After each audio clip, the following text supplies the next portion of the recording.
to do, I would like to introduce Jason Dunn with the National Weather Service. And he's going to talk about radar and what it produces and how to read it and things like that. So with nothing left to do, Jason, I see you're out there. So come on in and introduce yourself and take over. All right. Can you hear me okay? Got you just fine. Okay. Good evening, everyone. Thank you guys for letting me talk to your club again. I think this is the second time, first time doing it virtually. For those of you that don't know me, I'm a meteorologist with the National Weather Service in Fort Worth. And I've been there since about 2006, so going on 14 years. In fact, it was 14 years in April. Prior to that, I was with the National Weather Service in Corpus Christi, Texas, down there for about 4 years. And then I worked for a private company in Oklahoma City for a year after I got out of college. So been in the weather business since 2001 and love it here in Fort Worth. Get a lot of weather and a lot of opportunities to do what we like to do. So tonight I am going to give you guys the basic radar interpretation presentation. Some of you may have seen it. We do this at the Skywarn, at some of the bigger Skywarn talks. I modify these up a little bit every year from year to year. Basic radar interpretation really doesn't change from year to year, but there, we get to take a look at some new cases and things like that. And so we'll look at some of that. We'll also take a quick gander at RadarScope. I know that before we started this, talking with the guys, some of you use RadarScope pretty frequently, and we'll go over a few things with that. I don't have any slides on RadarScope, but I've got my phone with me, and I notice that there's some storms around the country, so I'll kind of talk you through a few sites, and we'll go through a few things. If those of you that don't have it, don't worry. I guess the presentation is recorded. If you wind up getting it later, you can go through it. So I am gonna turn on my screen here, and let's see here. See if I can get this going. You guys see that okay? Looking good. Okay. So I'm going to go through this, and when I've got the presentation up, I can't really see anybody, but I'm going to have a little pause in between some of the slides where I think you might have some questions or anything. And if anybody has any questions and want to put them in the chat, I'll let the guys interrupt me, and we can try and answer some of your questions here. So again, this is a basic radar interpretation presentation. So you're not going to come out of this being a pro, but hopefully, if you do look at radar data frequently, you'll have a little bit better understanding of what it is you're looking at. Some of the things that we look at when we are back in the office, issuing warnings, why we issue certain warnings and things like that. And hopefully you come out of this with a little bit better understanding of that. So we're going to quickly go over some radar fundamentals. We'll go over the base and derived products. Those are the ones that you're going to use the most. And then we're going to go through some cases. I want to take you guys through the Dallas tornado that happened back in October. And then we've got a couple other smaller cases, messy supercell, some squall line things, just a couple other little topics, and then we'll kind of jump into the RadarScope stuff. So you guys deal with amateur radio quite a bit, so you're pretty familiar with radio waves, all the all the electronics behind it. I'm not an electrical engineer by any means, but that plays a big part in radar engineering and things like that. But radar itself is not new. It's been around for a really long time. The early technology since about the 40s, but a fundamental understanding of radio waves and all that was occurring even well before then. It is the most effective method for the detection of precipitation in a remote sense. Obviously, if you're standing outside in the rain, that's the most effective because it's falling on you. But in a remote sense, it is the most effective method for the detection of precipitation. Early technology when they were messing around with this, they discovered that some of the echoes that they were detecting were actually precipitation. That occurred in the early 40s. The term reflectivity, when we talk about radar reflectivity, that comes from the energy that is scattered back or reflected back to the radar. So that's where that terminology comes from. You guys are probably pretty familiar with the electromagnetic spectrum. So we're talking about radar waves, which are in the microwave portion of the spectrum there. And that ranges anywhere from about 1 centimeter to, you know, beyond 10 centimeters or so. I've got the visible light spectrum over there. The new GOES 16 weather satellite can pick up, we have a red channel, a blue channel. So you can see that it's way over to the right there on the spectrum. And then your AM, FM radio is over there, the longer wavelengths off to the left. Some common weather radar bands. This presentation is really going to focus on the NEXRAD radar, which is, actually, let me turn on my little laser pointer here. We did this yesterday here. Let me see. There we go. So hopefully this will help you a little bit. But this is the NEXRAD right here. This is what this presentation is going to focus on. The NEXRAD is a 10 centimeter wavelength radar. It's in the S band, and it operates at a frequency of around 3 gigahertz. We do also use the terminal Doppler radars. We have 2 of them here in North Texas. One is at DFW, and one is at Love Field. They're actually north of the airports. There you can see one off of 635. And then I forget where the other one is. It's just a little bit farther to the north there. But the terminal Doppler radars are C-band radars. They have a wavelength of 5 centimeters. And because they have a smaller wavelength, the resolution of the radar is better, but we tend to suffer with a little bit more signal attenuation. I'm not sure how much you guys deal with attenuation in amateur radio, but basically, attenuation is, you know, where the signal gets absorbed by the medium that it's traveling through. We have CASA radars here in the Metroplex as well. The CASA radars are really small X-band radars. They're on cell phone towers. We have one at UTA on their roof over there. We've got 8 of them in the Metroplex. Those have even smaller wavelength at 3 centimeters.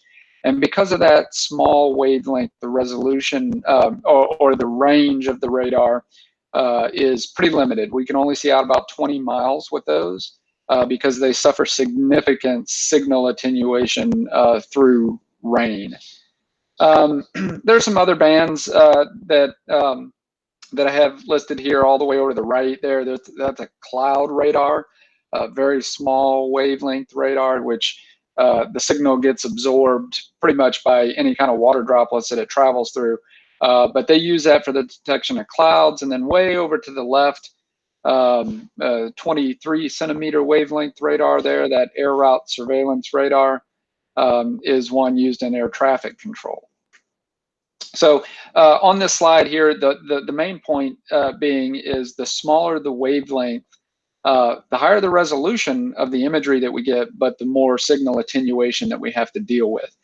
For instance, the CASA radars themselves, when it's raining really heavily on the radar site, we can lose almost all of the signal altogether. So we don't really see much beyond what it's traveling through. A little bit more about the NEXRAD radar. Again, it's a 10 centimeter wavelength radar. It transmits with a peak power of 750,000 watts. It is a dual polarization radar. It's a simultaneous transmit. The pulse goes out at a 45-degree angle, bounces off a target, and then there's separate receivers for horizontal and vertical. They upgraded to dual polarization, I believe it was in 2010. So we've had that now for about 10 years. The NEXRAD is an excellent long-range surveillance radar. In fact, it's second to none in the world when it comes to long-range weather detection. Low signal attenuation, We do something called volumetric scanning, which we'll look at. And the signal processing on the NexRad radar is pretty phenomenal. So all around, it's one of the best, if not the best, weather radar in the world. The downside, if there is one, is they're large and expensive. So where they get placed, you know, there's a lot that goes into where they get placed. We haven't had many new ones go in. And because they're bigger radars and they transmit at a 10-centimeter wavelength, the resolution is not as good as what we would see in a C-band or an X-band radar. And again, because we do volumetric scanning, the scan times can be a little bit longer than what you would see if you were continuously scanning down low. So what do I mean by volumetric scanning? So here's an image of the radar, and we got a storm off to, let's say it's off to the east of the radar there. And what the radar does is actually will scan down at 0.5 degrees, and then the antenna will raise up and scan through a series of elevation angles. And what that does is, if you can look at the radar images off to the left there, it gives us kind of a three-dimensional look through several slices of a thunderstorm. And that's really important for a couple of reasons. One, if you're just scanning down low, a lot of times you will miss the initial developing updraft in a thunderstorm. All of that occurs well above the ground before it's even raining at the ground.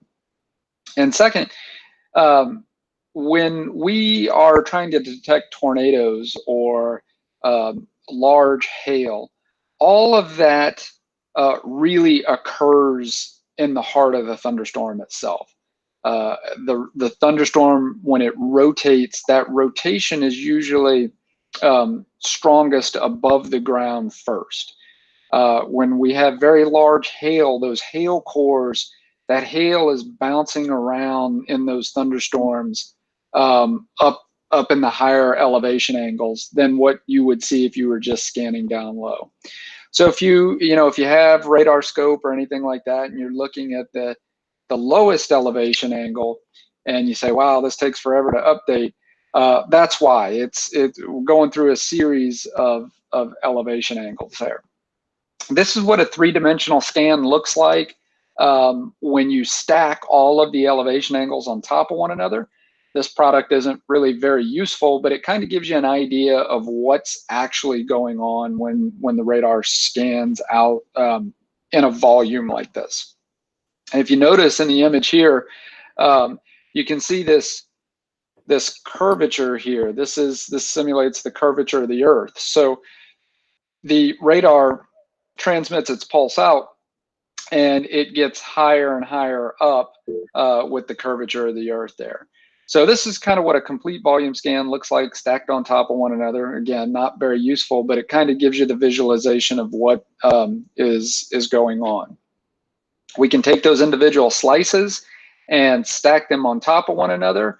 And this is what it would look like if we just viewed all of the elevation angle slices stacked on top of one another. So you can see how when we scan up higher and higher, that we still get a lot of important data when that antenna is scanning up higher. We have good overlapping coverage down low. So that's important, especially when we talk about thunderstorms, say over Paris or Canton, in those areas where we're farther away from the radar. We need good overlapping coverage down low so that we can try and scan as many elevation angles and get as good a look as we can. Because remember, the farther out that we go, that Earth curvature really means that the beam is much higher off the ground than what it looks like here. Any questions real quick before we continue on?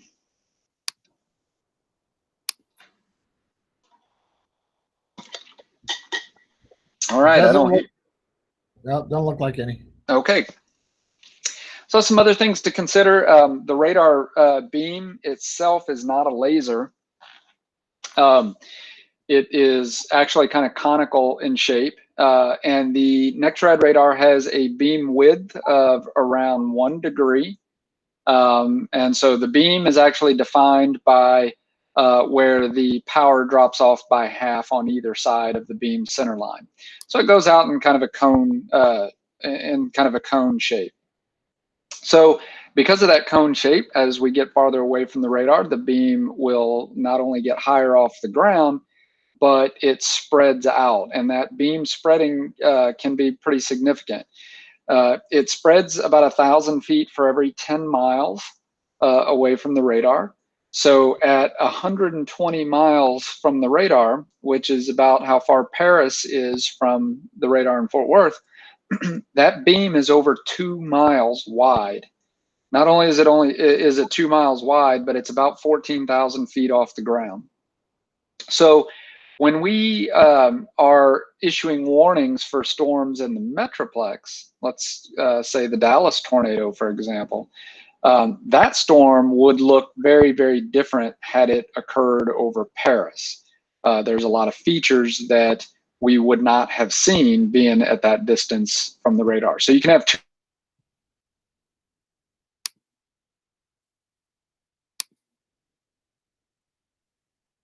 on the radar. So our radar coverage map, what does it look like across North Texas? Well, here in the green, we have radar coverage below 4,000 feet. So if you live pretty much anywhere in the Metroplex, with the exception of going up 380 there, McKinney, those areas, you've got radar coverage below 4,000 feet by the NexRad. Those areas off to the northeast have a little bit better coverage from the terminal Doppler radars, but this is NexRad coverage. This is below 6,000 feet in the yellow and below 10,000 feet in the blue. And the 10,000 foot line is pretty important because usually when we're looking for mid-level rotation or mesocyclone in a thunderstorm, we're really focused on that 4,000 to 8,000 foot elevation. That's where we typically see the strongest rotation show up above the ground. So that's pretty important. As you can see, a lot of our northeast counties and eastern counties have no radar coverage below 10,000 feet. And that includes cities like Paris, Bonham, Sulphur Springs, Canton, Palestine. Paris has no radar coverage below 14,000 feet from the Fort Worth radar. Now, they did modify the Shreveport radar to scan a little bit lower. So it is around 10,000 feet now from Shreveport. But it would be better if we had that kind of coverage from our radar. Palestine's another area that has poor low-level radar coverage. Again, in the Metroplex, we have 2 terminal Doppler radars. We actually have 8 CASAs now. All of those, scan the Metroplex very well. The CASA radars and the terminal Dopplers, we get 1-minute updates. So really, really good radar coverage in the Metroplex. And really all the way down I-35 into Central Texas, the Granger radar here provides good coverage into Central Texas. So when storms move in from the west, usually, which is what happens when we get something developed, say along a dry line, we usually have pretty good radar coverage from the Dias radar out west, and then it'll move into the Fort Worth radar coverage. It's when they get off to the east here where the radar coverage really starts to degrade. So we talked about this here. This would be an example of the radar beam sampling a storm over Paris. And you can see that if you have these 2 storms and they are identical in size, identical in shape, both have a strong mesocyclone, they're rotating, they have a tornado associated with them like you see in this image here. From Fort Worth, scanning that storm over Paris, we can oftentimes overshoot the main mesocyclone altogether and not even see it. I don't want to say we don't see it, but it looks nothing like it would if it were much closer to the radar. So if we had a storm, say, over Weatherford, we would sample that mesocyclone through multiple elevation angles, which is ultimately what we'd like to do. So the role of amateur radio and spotters, when we give these talks at spotter talks, you know, storm spotting and relaying those reports back to the Weather Service in the Metroplex really isn't that big of an issue. There's so many people that live in the Metroplex, and with social media and the hams and everybody relaying information, we get a ton of information back into the office. Where it becomes critical is when we get farther away from the radar, because now not only do we have a lower population, but the data that we're getting back into the office is not the same as would be if we were closer to the radar. So those reports really become much more important.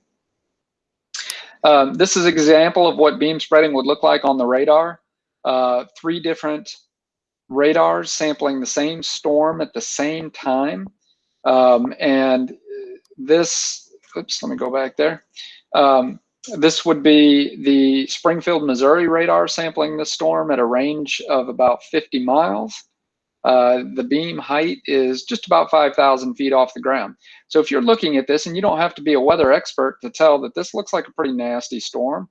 You guys are interested in weather too, so you could probably identify this hook shape feature right here pretty clearly. And even this little area right here of real high reflectivity there. When we get a little farther away from the radar, 75 miles, now we're at about 7,700 feet off the ground. And you can still make out this hook-shaped feature, but you can see that the resolution is not quite as high as it is on the other one. And then at 110 miles, at a elevation of around 14,000 feet, you lose these features altogether. You may argue that there's some kind of hook in there, but it just looks like a big old blob. And that's what this storm would look like if it were, say, over the Paris area or over Palestine from the Fort Worth radar. This just happened to be the Joplin, Missouri tornado back in, I forgot the year, I think it was 2010 or 11. But EF5 tornado that went through Joplin killed over 150 people. This is what it looked like from 3 different radars. And you can see, so you can see the higher resolution imagery here versus what you would see at a distance. So this kind of storm becomes very scary over, say, the Paris area or the Palestine area, where we're so far from the radar, we would not see anything like this. So that's just a little bit about radar fundamentals, and so now I want to go into the actual products that you would be looking at on the radar. So we're going to talk a little bit about basin-derived products. And if you have your RadarScope out, or if you just have it on your phone while I'm going through this, you'll find some of these products in there, and we'll go through them a little bit more in detail. But the base products are the ones that we're going to really focus on. Reflectivity up here in the top left, and velocity here in the top center are the 2 that you will use the most. I would say 90 to 95% of my radar interrogation in the office when I'm working warnings are these 2 products. Spectrum width is a base product. Basically, spectrum width is a measure of how variable the velocity data is. And then down here at the bottom, we have the dual pole products: differential reflectivity, correlation coefficient, and specific differential phase. Those sound pretty complicated. We're not going to get into those in this presentation. I can answer, excuse me, a few questions on those if you want to at the end. Oh yeah, go ahead. Kevin wants to know who manufactures these radar systems. So it's been, I believe that they were manufactured initially by Raytheon back in this, the whole 88D network actually got started back in the 70s. So Raytheon made some of the initial parts, and there's been a various supply of vendors. Enterprise Electronics has manufactured some parts. In fact, they were a big player in the dual pole upgrade. It's been a whole host of vendors over the years. But like I said, I think Raytheon was the initial manufacturer of them.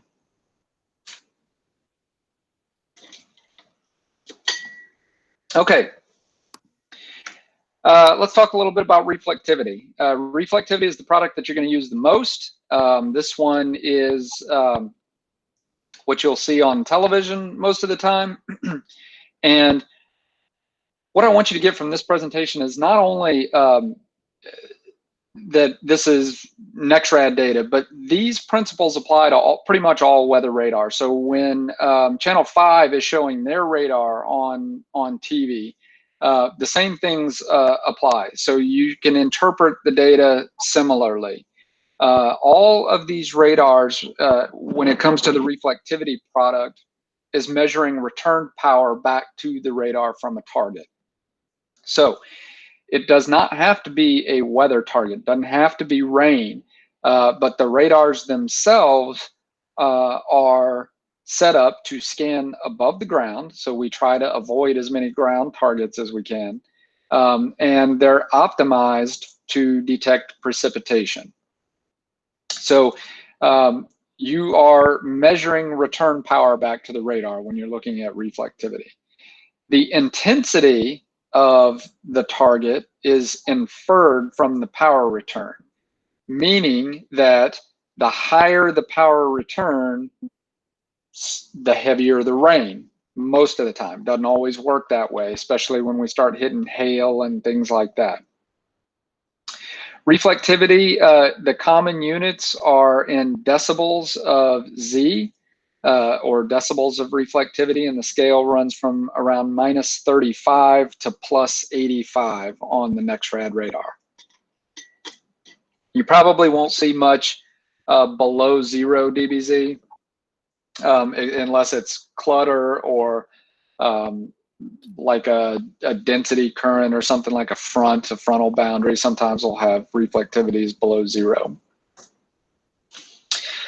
So the general guidelines, and I say general because we'll talk a little bit about reflectivity more with some of the caveats to it. The general guidelines are the higher up on this scale you go, the heavier the precipitation.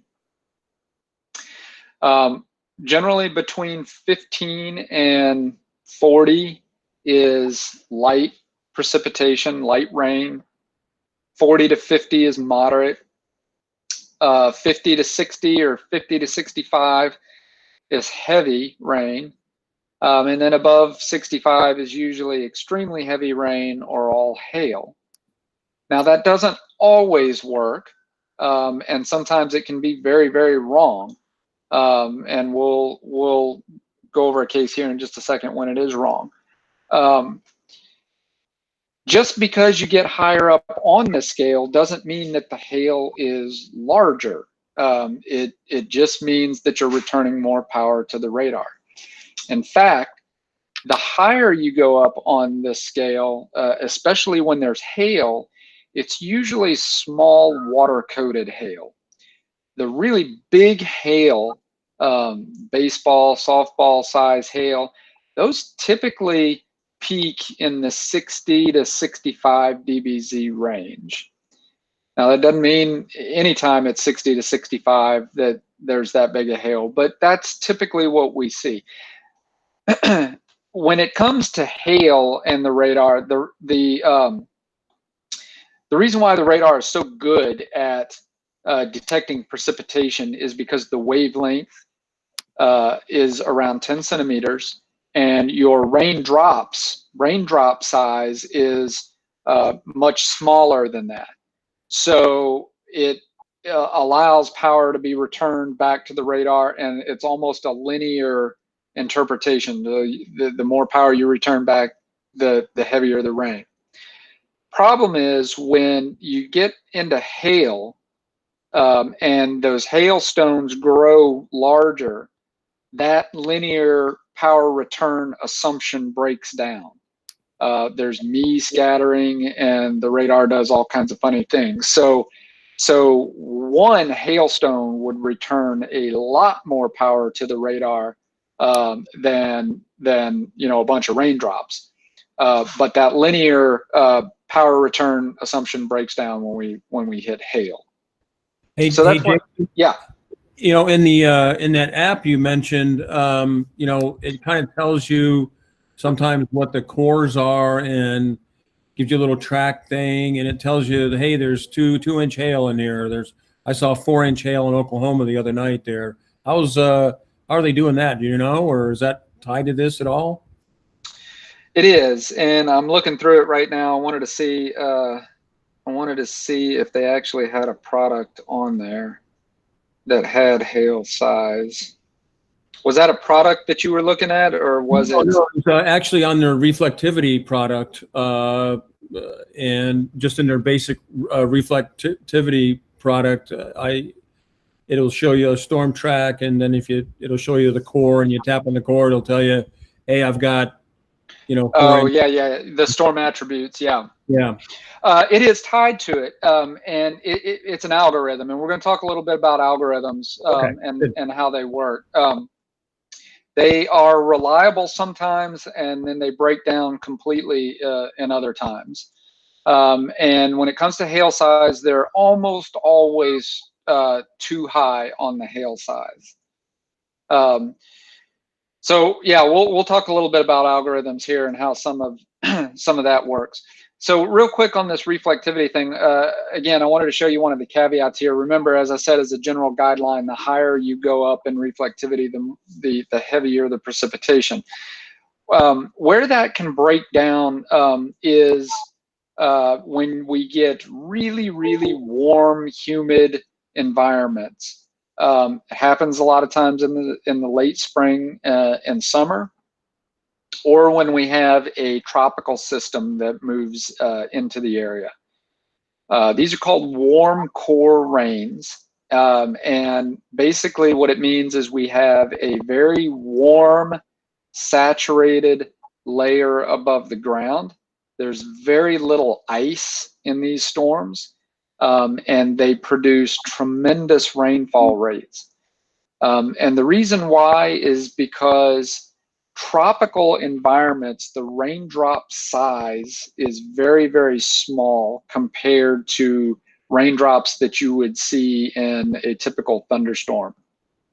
If you've ever driven underneath a thunderstorm, those first few drops that fall on your windshield just splat down, those really big, heavy raindrops. If you've ever been in a tropical downpour, while it pours down rain, the raindrops themselves are very small. And because they're small, they don't return as much power back to the radar. Less power back to the radar means that the reflectivity is going to be lower. So in this image here, we have this nasty, excuse me, this nasty little bow line or bow echo moving through the southern parts of the Metroplex. This was a big, severe, had a lot of severe wind in it. Didn't really have a whole lot of hail, but it was a severe thunderstorm. And then off to the north, we had this little cell here over northern Tarrant and southwest Denton. This little showery looking thing produced 4 1/4 inches of rain in 90 minutes. Considerably more rainfall than what was being produced in this. And it doesn't look all that nasty. It just looks like this, little blob of heavier rain. So warm core rains can produce rainfall rates of greater than 4 inches an hour, and they're very, very hard to detect. You're not going to detect them on radar because it doesn't look nasty. The rainfall estimation algorithms are going to seriously underdo the rainfall estimates in warm core rains. So this is where expertise kind of comes into play.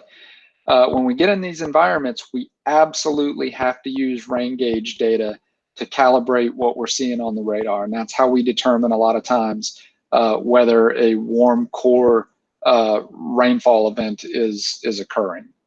So this is a caveat. This is where you got to be careful with using just reflectivity values to determine how heavy the precipitation is. You got to be careful too with color curves. Color scales can be deceiving sometimes. A lot of the software out there, GR Analyst, GR3, and several others will let you change the color curves. Sometimes on TV stations, they'll have color curves that look really nasty. Both of these images are the same. Both of the intensities are the same, but the one on the right looks a lot scarier. So you always have to reference the color scale that is being used. The color itself doesn't necessarily tell you how intense something is. It's the actual value of the reflectivity that you're sampling. So you'll see these scarier images on social media a lot of times. You'll see them show up on TV sometimes. But just knowing the scale that you're using will be able to help you a lot. When somebody says to me 50 dBz, I know what they're talking about. So that's what you want to get used to is the scale of values that you're dealing with. Okay, so that was a quick overview of reflectivity. The other one that you're going to use quite a bit is velocity. Velocity is critical in detecting rotation within thunderstorms for tornadoes. Also damaging winds and squall lines, microbursts, and things like that. So what is velocity? Velocity is giving you the radial velocity of targets sampled. And the units are in knots. 1 knot is a little over 1 mile per hour.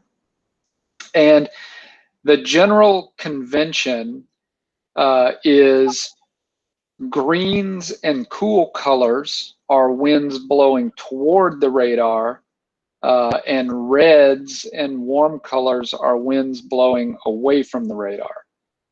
I like modifying my color curves. I've made some minor tweaks to the reds and greens, but I stress that if you look at radar data and you have the ability to change your color curves, don't stray too far from this convention here of greens and reds. I've seen some really, really confusing radar color curves out there.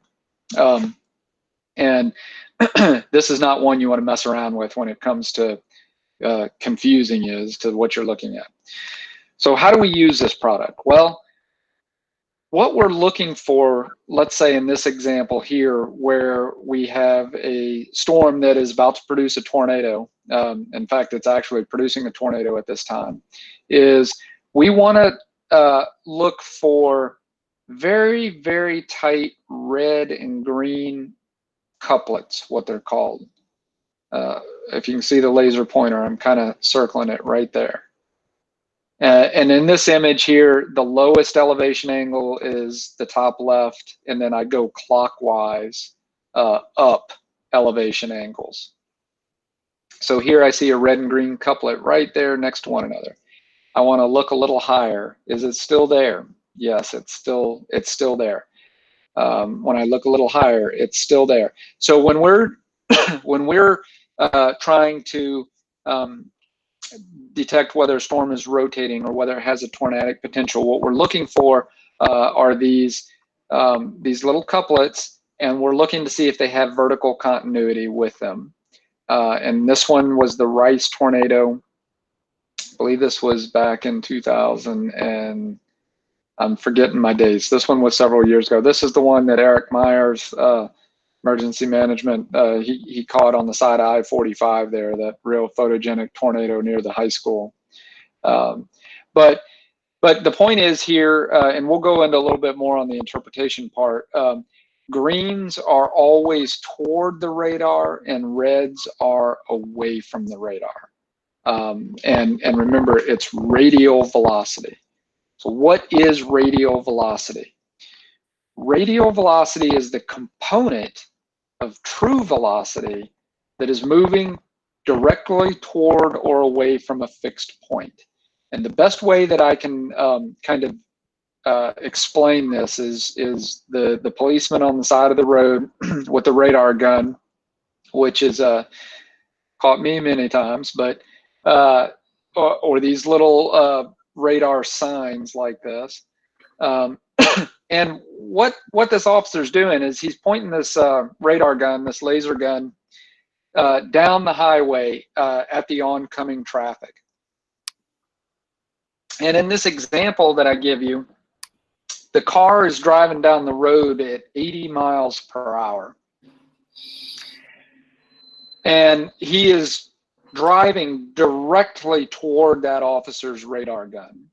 So the officer's radar gun is going to say that the car is moving 80 miles per hour because he's moving directly toward that radar. So in the example here, where the officer is way off to the side of the road at a 25-degree angle, now the officer is shooting his radar at an angle to the car. And the car is still going 80 miles an hour down the road, but he's no longer going directly toward the radar. He's going toward it, but it's off at an angle.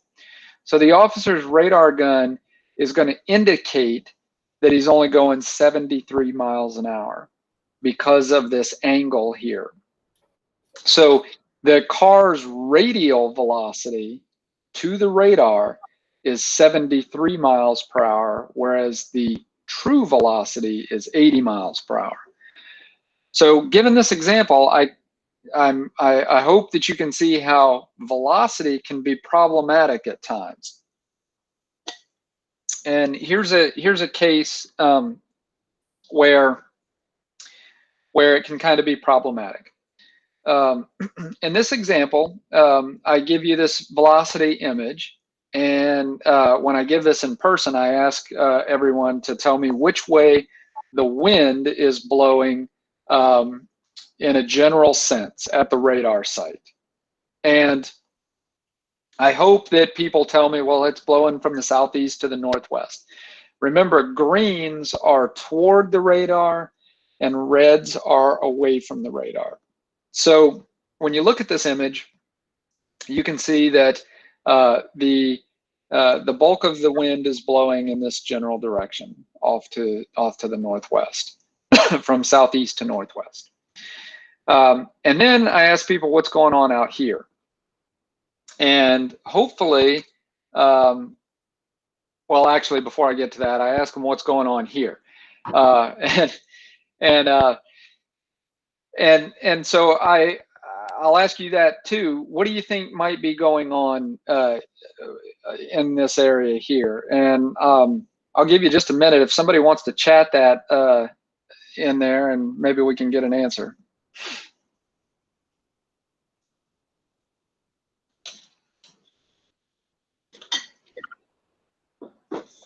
I can't see the chat, so if somebody responds. No one's speaking up. No one's speaking up. Okay. So what do we think? Oh, hang a minute. Almost no angular velocity. No angular velocity. That's close. It's basically, yes, you're on the right track. It is no radial velocity. Kind of the same thing, but so basically what's going on is the antenna on the radar always spins clockwise. So when the antenna is pointing in this direction, it is sampling all of the true velocity of our southeast wind. And then as the antenna rotates around, here, right here on this gray line, the antenna is transmitting its pulse completely perpendicular to the true wind. So because it's at a 90-degree angle, the radar is sampling 0 velocity all along this gray line. So this gray line here is called the 0 isodop. And that means that the radar is sampling a 0 velocity right there.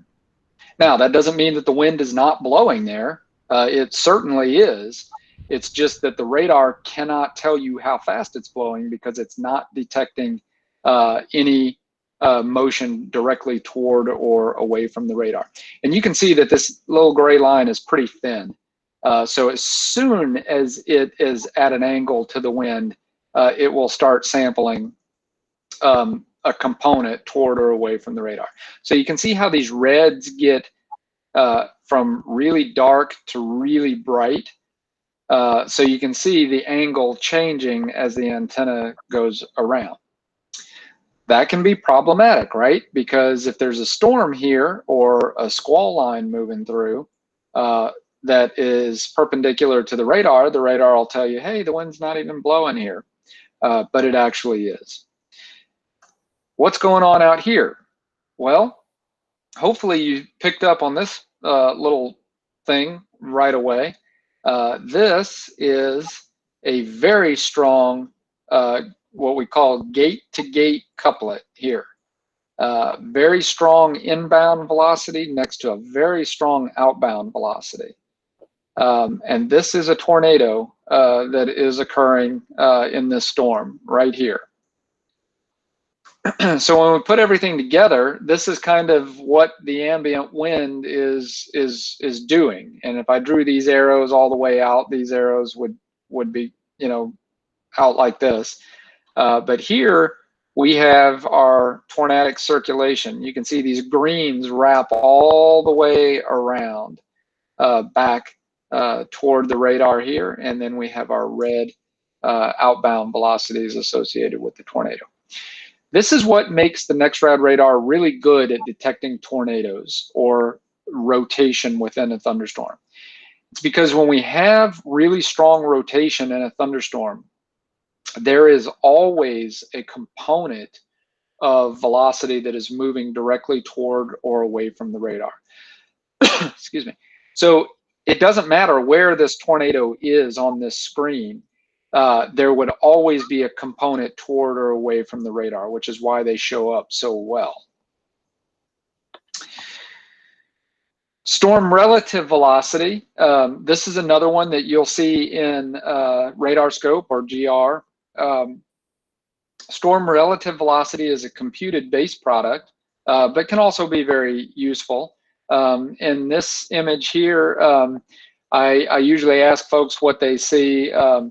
What do they see? Do they see anything concerning? And a lot of times, you know, I'll get answers like, well, I see a couple of big storms there. And then once in a while, somebody will pick out, hey, I think I see a hook in there. And if you look close enough during this animation,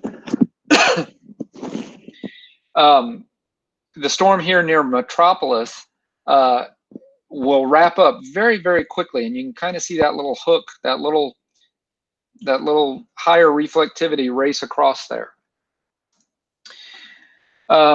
So when we look at the base velocity product, this is the radial velocity product, and we want to analyze these storms. You can see the greens blowing toward the radar out here, and then the reds blowing away. And if you look really closely, you might pick out this little feature right here near Brookport. It doesn't show up real well, but there's a really bright outbound showing up next to a not so bright outbound there. They're mostly all outbound velocities here. But this is a very, very important signature here. The problem is it doesn't just jump out at you. It doesn't scream, hey, look at me. When we look at it with storm relative velocity, it stands out a lot more clearly. Now we can see our really bright green inbound next to our really bright red outbound. And now you can kind of see the little couplet show up very well. So this is a base, computed base product. It takes the base velocity product and does a computation on it and produces a storm relative velocity product. And we'll talk a little bit more about exactly what it does. But this is what it looked like when we looked at the 4 lowest elevation angles here. And you can see that this stands out very, very clearly. There's good vertical continuity to this. And there's no disputing that this is a very, very strong area of rotation. This happened to be a late night tornado, struck the town of Brookport, Illinois, and killed 3 people in a mobile home, 33 injuries. The storm itself was moving at 52 miles an hour. And that's important because one, a tornado moving at 50 miles an hour is bad enough. The fact that it happened in the middle of the night is even worse. But if you happen to be there in Brookport looking at your base velocity product and you saw this and said, that's not really any big deal. The reason why that is because the storm was moving so fast. And that storm motion, that 52 miles an hour, is included in the base velocity product. Remember, it's just sampling what's moving toward or away from the radar. So when we look at the storm relative velocity product, that product subtracts out the storm motion and just shows the actual rotation relative to the storm. So you can see that these 2 images are identical when it comes to the data itself, but this shows up a little more clearly because we subtracted that fast storm motion out. Are there any questions about that?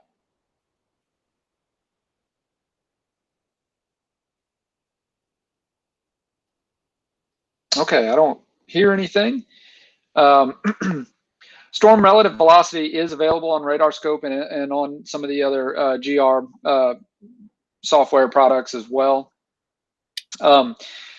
Typically, you'd use storm relative velocity when you were expecting a really fast moving line of storms or really fast moving supercells.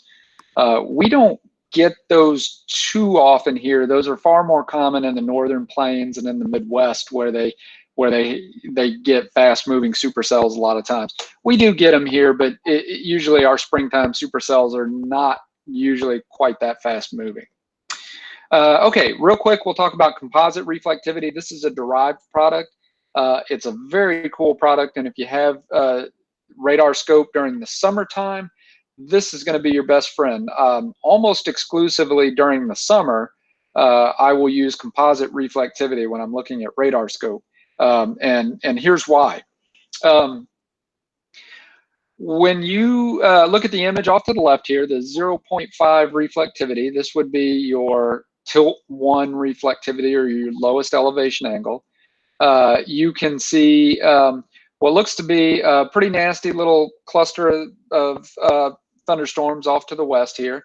And then we got these 2 little guys down here, one south of the radar, one south of Red Oak, DeSoto, near Waxahachie. When you look at composite reflectivity over here, you see just a big old blob, and you see another blob over here. Notice in the 0.5 reflectivity, you can almost make out a little hook type shape in the images there. You don't see any of that here in the composite reflectivity. So what's going on? Composite reflectivity takes the maximum reflectivity from every elevation angle. So remember in the beginning of the presentation when I showed you the elevation slices, The composite reflectivity takes the maximum from each slice and mashes it down into one product for you. So what that allows you to do is to quickly assess the storm up high, up above you. The downside is low-level features such as this hook will often be masked. So when you are doing supercell analysis, when I'm at the office issuing warnings for supercells, I'm not looking at composite reflectivity. And you don't want to look at composite reflectivity because it's not produced until the very end of the volume scan. So we only get this product about every 5 or 6 minutes. So radar interrogation is done with the base data, but composite reflectivity is an excellent tool to use for situational awareness in pulse severe environments. Summertime thunderstorms are the best example of pulse severe that we get around here. If you've ever, been under a thunderstorm in the summer here, you know that the towers go up, you get the big bubbly clouds. It's not even raining, and then all of a sudden, you get a downpour and a big old gust of wind. If you use the composite reflectivity product, you will see that you'll see these blobs developing before they'll ever show up on the 0.5 reflectivity.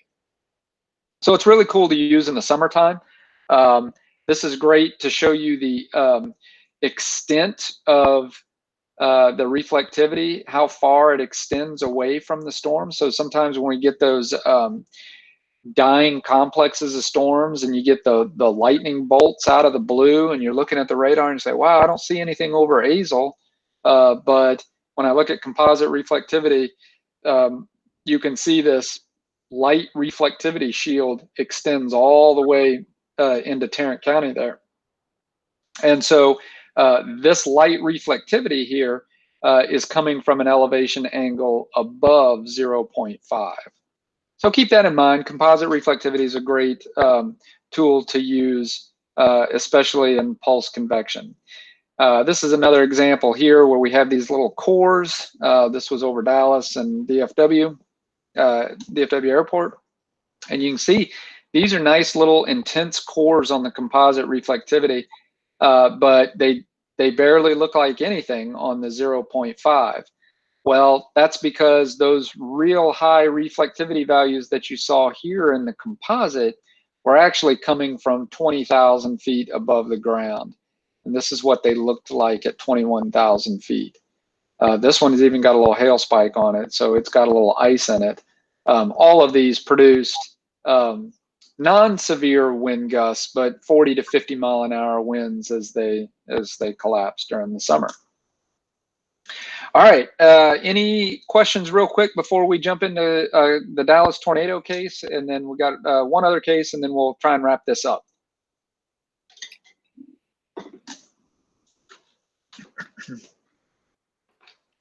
Okay.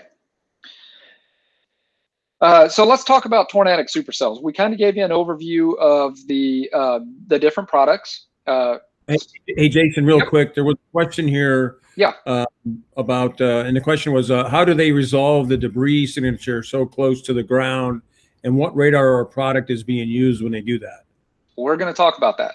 We're going to talk about it in this case. Excellent. Okay.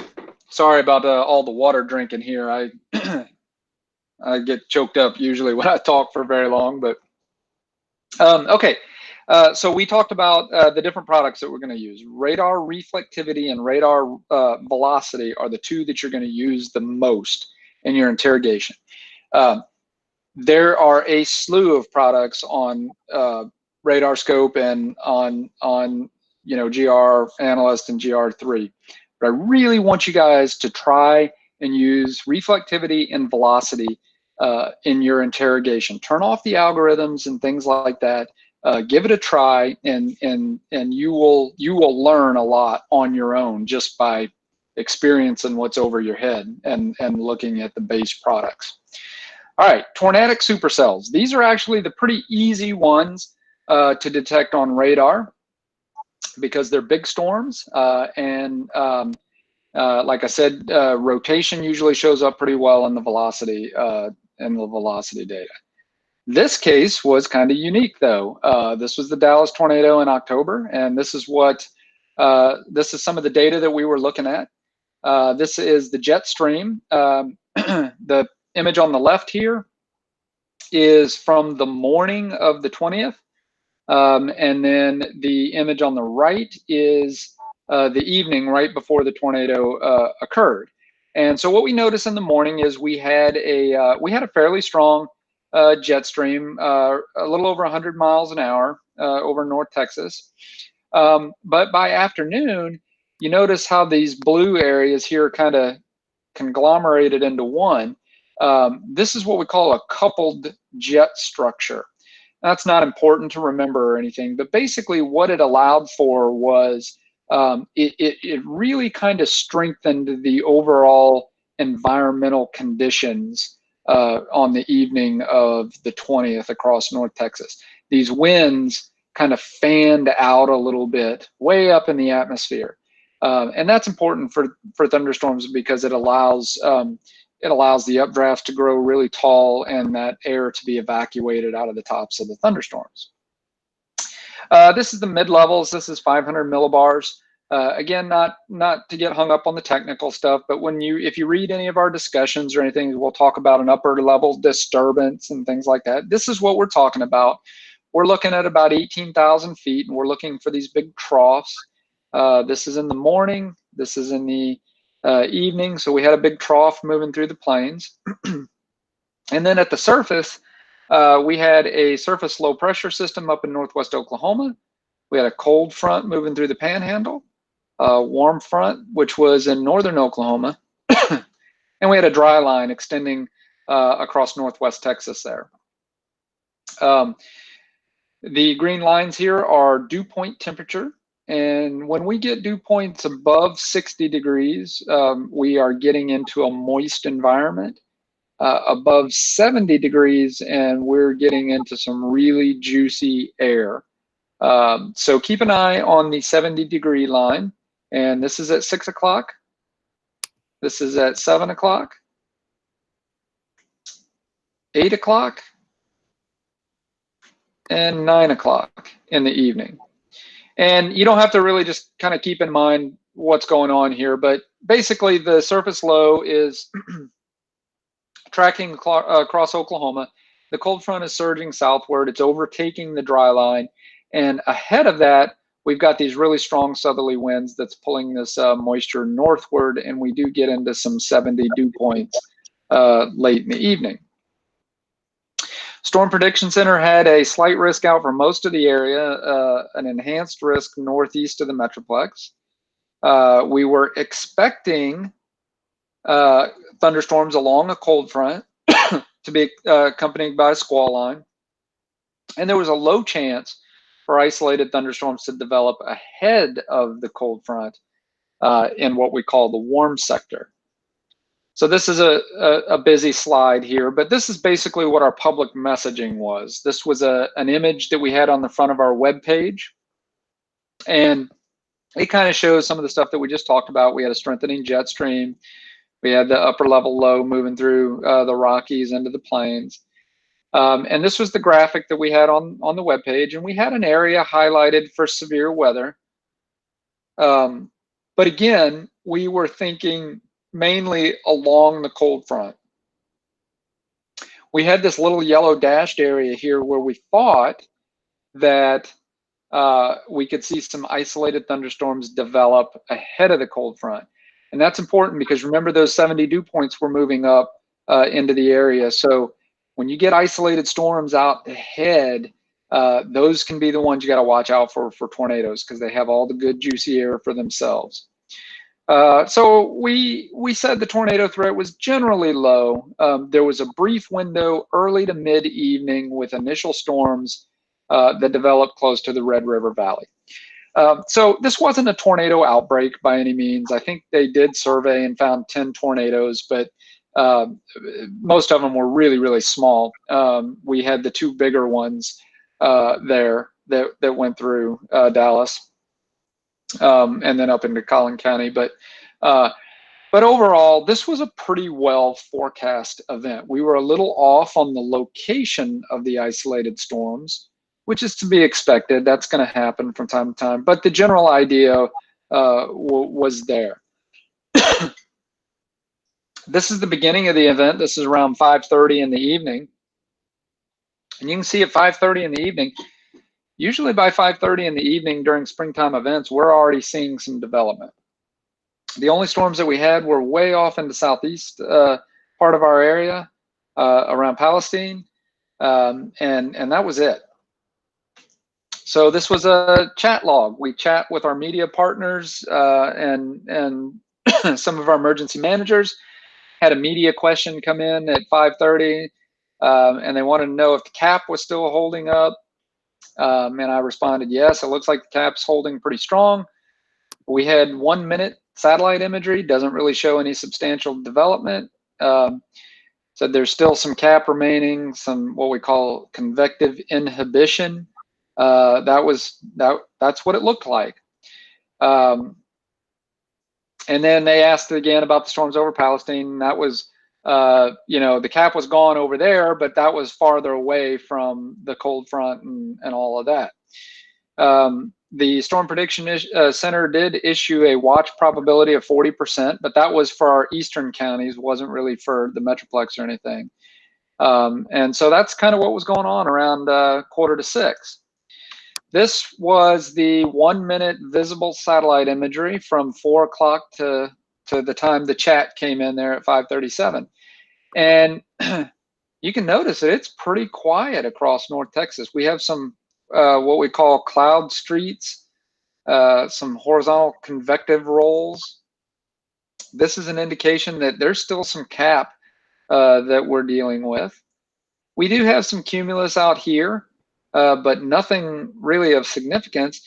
And if you look down here in Comanche County, you'll see what we call a convective attempt. Well, there it goes right there. A little development, didn't quite make it.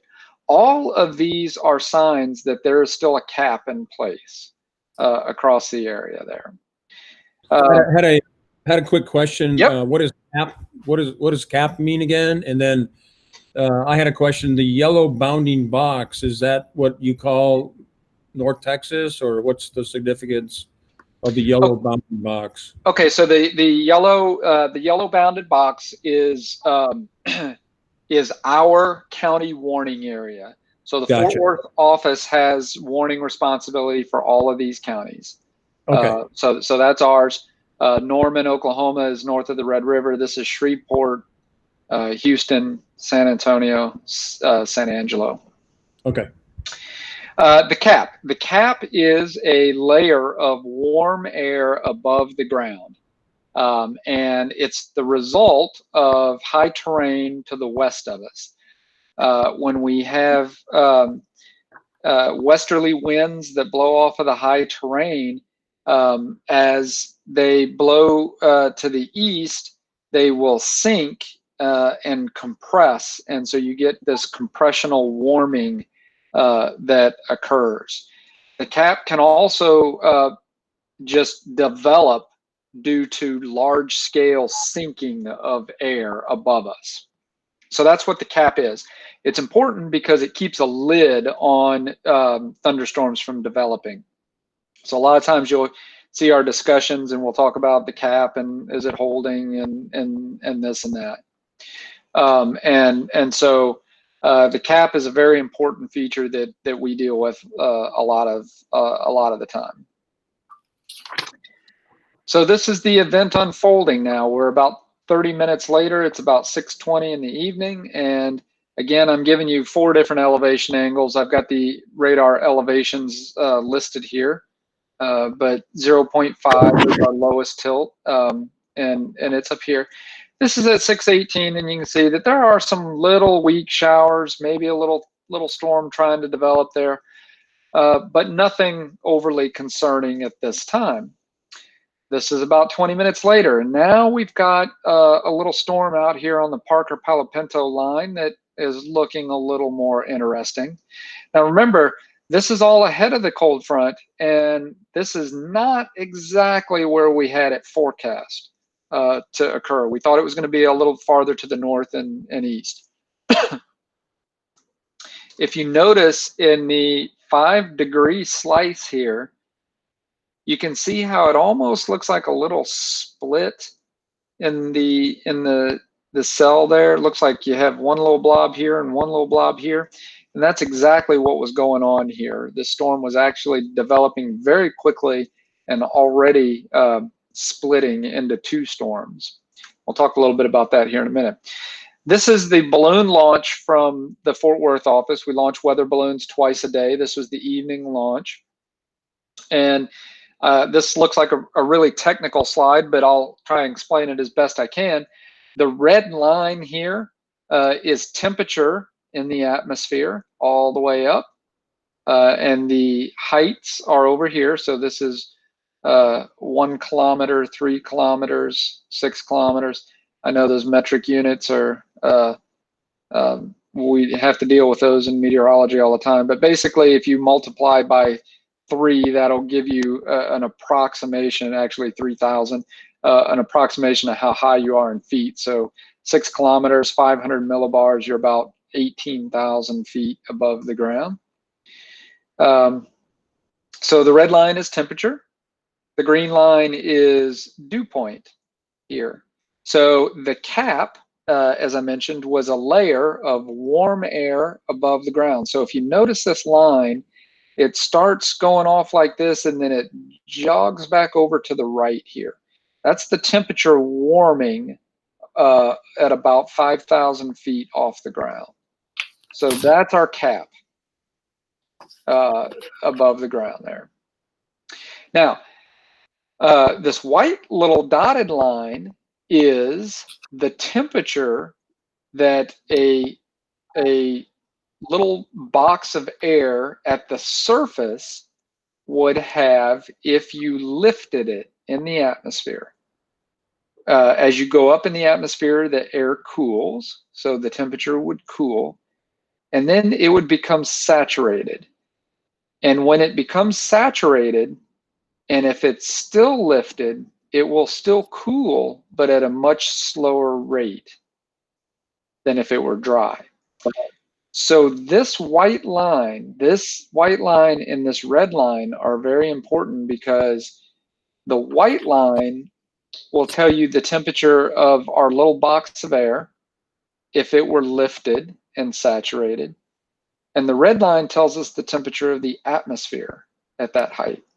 So if our white line is to the right, our temperature is warmer, temperature of our little box of air, and it will continue to rise. So this area between these 2 lines is what we call CAPE.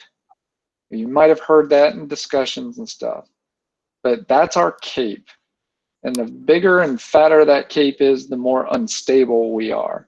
So we're pretty unstable. However, we've got this little cap to deal with right here. And that was the big question, was, are we going to be able to lift that through the cap? And by the evening balloon launch, it was not real clear. It kind of looked like it. You saw the storms on radar. They didn't look all that impressive. This is what we call a hodograph. This is a plot of wind shear in the atmosphere. And don't worry about trying to remember all this, but basically what I wanted you to kind of keep in mind is this is kind of like a long straight line here. There is some curvature here in the lowest part, but for the most part, it's a long straight line. When we have long straight hodographs like that, that initially favors supercells with splitting potential. And that's kind of what we saw in the radar image over there. And I'm showing it here at 7 o'clock. We have a left splitting supercell and a right splitting supercell. And this is what it looked like about 30 minutes later. The left mover raced on off to the north here and produced golf ball size hail all the way up to the Red River. Actually continued into Oklahoma. The right mover kind of struggled for a little while. Now, I don't know if you remember on October 20th or not, but it was a Sunday night, and the Cowboys were playing at home on Sunday night.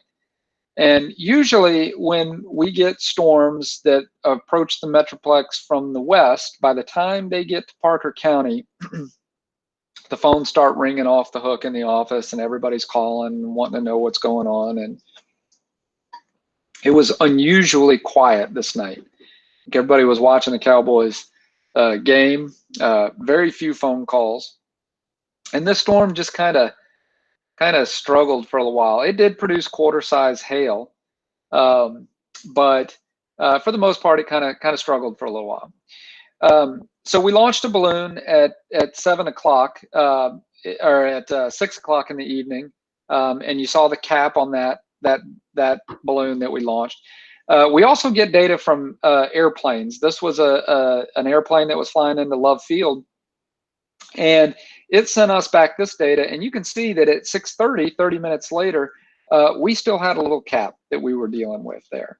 And so that's probably why those storms initially struggled for a little while. They were fighting a little bit of that cap. We got a new aircraft data set in at 8:20, and I want you to notice the difference. I'm going to kind of toggle back and forth here. At 6:30, we had a little cap. Notice at 8:20, it's gone. It's no longer there. The cap is completely gone. Now I'm going to go back to the 6:30, and I want you to look at this photograph again. Remember how I said it was kind of long and straight there around 6:30? Look at it at 8:20. Now look how curved this is in this area here. This tells us that the low-level wind shear has become much more favorable for tornadic supercells. So not only were we a little unsure whether or not the storms were going to develop because they were fighting a little bit of cap, but the environmental conditions completely changed from the times that they did develop until about 9 o'clock in the evening. This is the radar image at 8:53, and you can see that now our right-moving storm has gotten a lot better organized by the time it moves into Dallas County, and it's almost got a hook feature on it there. When we look at the 4 lowest tilts, really high reflectivity off to the northeast of DFW Airport there. And then at 8:58, this is just 5 minutes later, now you can see the hook, and this is the tornado developing right here, right there along I-35. And when we look at the velocity, here's our green inbound, red outbound, and we see it at 1.3 as well, just above the surface. So we've got good vertical continuity. We've got a nice big hook there. And then this is at 9:02. This is as it's on the ground, it's producing its damage right there. Nice gate to gate green and red couplet there. And then this is at 9:09 as it's continuing to do damage. Now, somebody had asked a question about debris and how do we detect that. So one of the products that we can use is the dual polarization product called correlation coefficient. Correlation coefficient I've got down here in the bottom right panel. Correlation coefficient tells us how similar the targets are that we are hitting. If we're hitting all rain, the correlation coefficient is going to be really high. It's going to be in this kind of this red purple color. When we start detecting debris, whether it be leaves or shingles, nails, it's usually small debris, the correlation coefficient will drop significantly. And so you can see this little donut hole here. That's debris. This is a radar confirmed tornado at this point. I don't need a spotter to tell me there's a tornado occurring. I can confirm it by radar. Now, the caveat to this is that you absolutely have to have a co-located velocity couplet here. So at 1.3 degrees, I have a well-defined velocity couplet and a well-defined drop in correlation coefficient. If those two things do not line up, you cannot call this a radar confirmed tornado, no matter how awesome it looks. If they don't line up, you cannot call it a radar confirmed tornado. So that's how we do that. So in summary, on the Dallas County thing, you got to keep in mind that the environment is always changing, and as amateur radar interpreters, you may not assess the environmental conditions. That's not really your job. That's my job to do, but it always helps. If you're going to be interrogating radar data, it might not hurt to, say, read a discussion or read the Storm Prediction Center Outlook and get a feel for what the environment is capable of doing. We had uncertainties persisting even as the event was unfolding. So constant situational awareness is needed during during severe weather events. Now, if you're just at home or you're out, looking at radar data, it's not necessarily that you have a full understanding of what's going on in the environment, but it doesn't hurt to know what your environment is capable of doing. We have a cold front sometimes, and you got nice cool air coming in behind that, and then we get thunderstorms behind a cold front. We know that the chance of tornadoes occurring is zero because there's cool, stable air at the surface. So even though we may see something that looks good on radar, we know that it's not going to be producing a tornado. I'm going to go through this messy supercell one real quick because I know we want to talk a little bit about RadarScope before it gets too late here. But this is just another case where we have a supercell. It is rotating here because I can see my greens and my reds kind of converging on one another down at 0.5. But when I get to 1.8 degrees in elevation, my radar's off to the left here. I can see this green and red here. This is my rotation. So this storm is rotating, and you can kind of make out a little hook here, but it gets messy really quickly. This is 20 minutes later, and you can see that the hook is completely gone in the reflectivity, but look at the rotation at 1.8 degrees in elevation. That's really strong rotation. And again, on this day, the environment was very supportive of tornadoes. We had a lot of low-level wind shear. So knowing that, I would be issuing a tornado warning on this at this time, even though you don't see a hook and you don't see a nice tight couplet yet at the surface or at 0.5. This storm is strongly rotating just above the surface.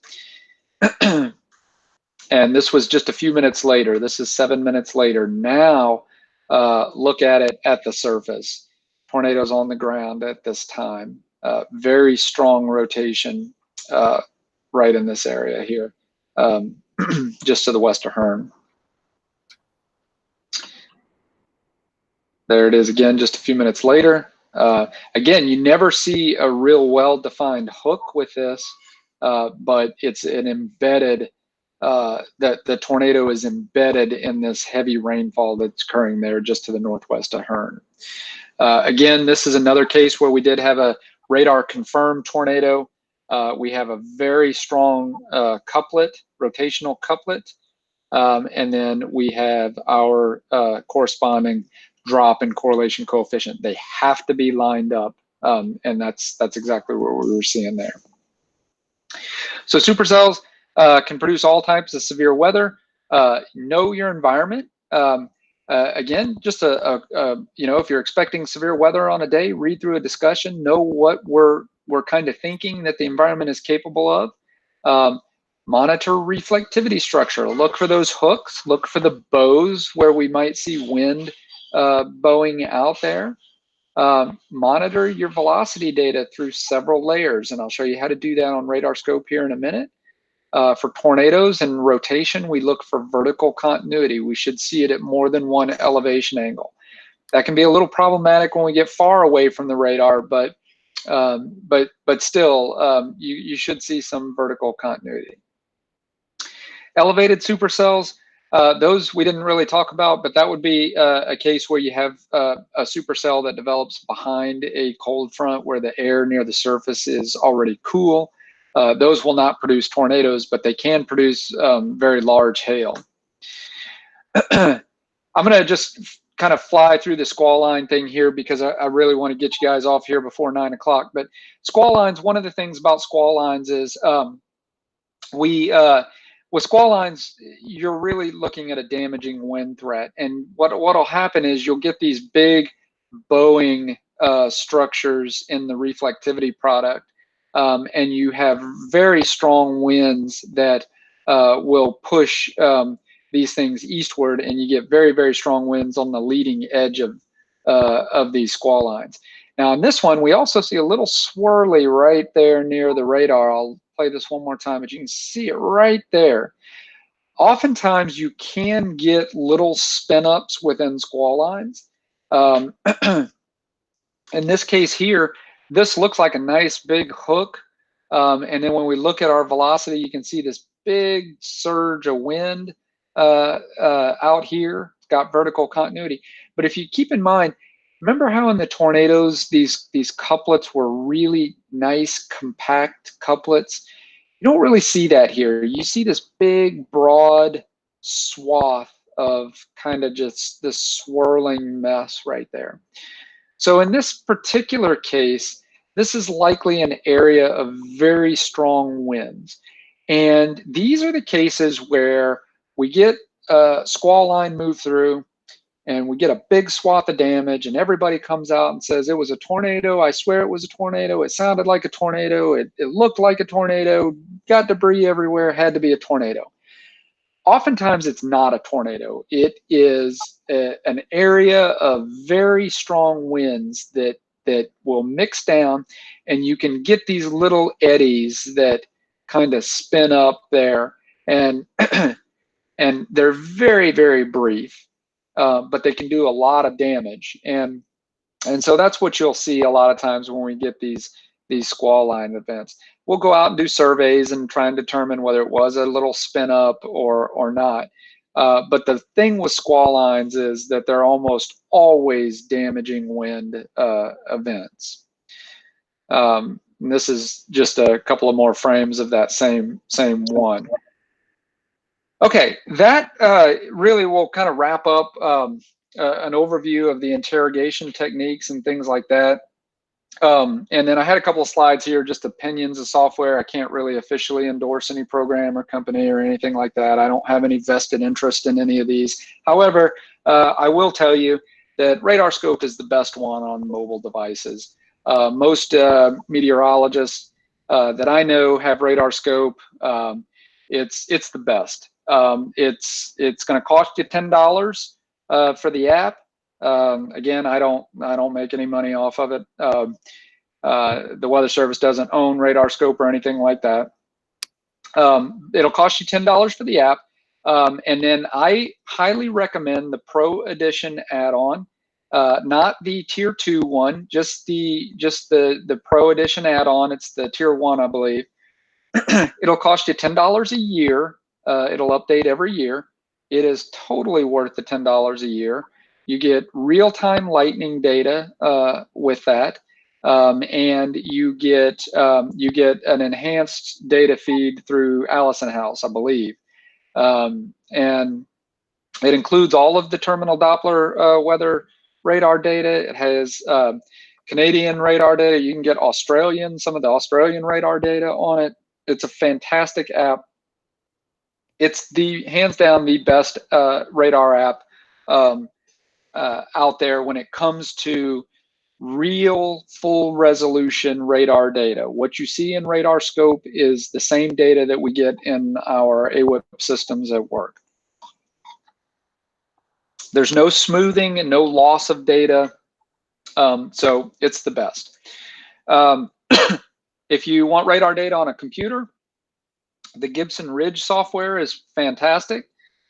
You buy the software, and then you can get a free feed for the radar data.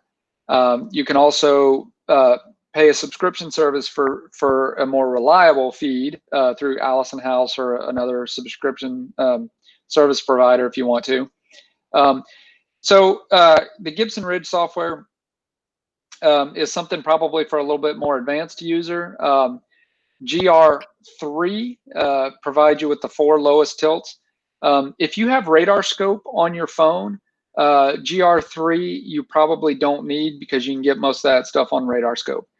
GR2 and GR2 Analyst are a little more advanced. I know it's kind of counterintuitive, 2 being, you'd think 3 would be better than 2, but GR level 2, those refer to the levels of processing of the data. And so the lesser processing of the data, the higher resolution the data is. It's closer to the raw resolution of the radar. So GR2 will give you every elevation angle that the radar provides, not just the 4 lowest tilts. You'll get full resolution data. There's no algorithm data from the Weather Service that you get on this, but the GR2 software will run some of its own algorithm data for hail size and all that. The cool thing is you can review archived cases on either one of these. So, so if you're looking for computer software, I would recommend checking out Gibson Ridge software. And like I said, you buy the software and then the free you can get for free. Just real quickly, know your environment. That's almost always, I'd say it's more than half the battle. It's a really big chunk of the battle. Utilize the base data. Don't necessarily rely on your algorithms. Look at that reflectivity and say, wow, that's pretty high up there. We're probably going to get hit with something here. And communicate with us if you have any reports that you want to share with us, or something bad comes rolling through your area. So let me stop. Well, can y'all still see me here, or can I stop presenting? You can stop presenting. Okay. I have a question. Yeah. On RadarScope, what's the best tilt to look at? Okay. So I'll just give us a quick little tutorial on RadarScope for those of you that have it, because there's some storms out there we can look at. And so if you guys have RadarScope and you want to open it up, and let's go to the let me see here, Lake Charles. Yeah, let's go to Lake Charles, Louisiana. So that's KLCH. And if we'll toggle on to their radar and zoom in there, and you can do a couple of things. So I'm looking at your screen here. Okay, so you've got storm tracks on your radar. That's what those little white lines are there. So I'm going to just tell you right off the bat, I'm not a big fan of the storm tracks for a couple of reasons. It's an algorithm, and it is based on the way that works is the radar will kind of guess where the storm center is over the last few scans, and then it'll just do a linear kind of, well, it's not exactly linear, but it'll do a little interpretation out based on the forward speed to tell you where it thinks it's going. They can be really misleading, and if you need to know where the storms are going, just press that little play button down there on the app, put it into motion, and look at it. And that's how you determine where the storm is going. Don't rely so much on the algorithm to tell you. You're going to see all kinds of cool things in the data when you put it into motion there. Better than a Skyborn class. Radar deal I got it off. So if you will now press and hold the play button there, if you can do that, it'll bring up a little bar there, and you can slide your finger back and forth across that. You can slide it as fast as you want, and that'll let you go back a few frames. That'll put it into motion for you to your liking. If you want to look at something you think you might see a little swirl there, you can do that manually. If you just tap on that bar again, it'll take you back to the main menu, and you'll have your latest frame. Okay, so let's take a look at that Lake Charles, and let's zoom in right near the radar there.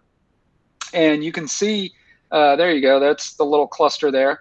And if you look at the data down at the bottom, it says that you're on super res reflectivity tilt 1.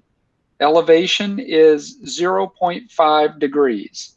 Now, here's something cool about RadarScope. If you tap and hold on that super res reflectivity tilt 1 title, it will pop up a little box there if you tap and hold. And you will get a quick menu for most of the important products that we have. And all you got to do is slide your finger up to SDR2, SDR3, SDR4, and those are the 4 lowest tilts of the radar that are provided with RadarScope. You only get the 4 lowest tilts. So whatever the radar is scanning in, those will be the 4 tilts you have. And I recommend just practice looking through it.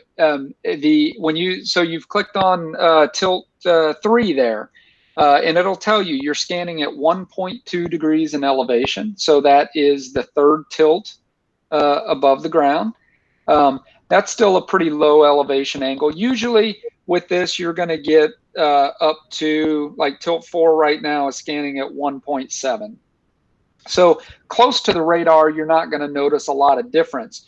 But if you zoom out just a little bit at 1.7 and you look at those storms up near, zoom out just a little bit more. Let's look at those storms off to the northwest there near Jasper and Maryville, Newton, and let's zoom in on those. Now, move the storm up toward the top center of your screen so we can pop that menu up. And if you go back down to pop your menu, there you go. And now slide up, and you'll see how that storm changes just a little bit every time you go up there in elevation. So those are the 4 different tilts. Now, you notice how you went to tilt 4 there, and it looked like the storm popped back to the west just a little bit. That's because tilt 4 has not come in yet. So it looks like it kind of jumped there. So when that tilt 4 comes in, it will be a little bit more in line there.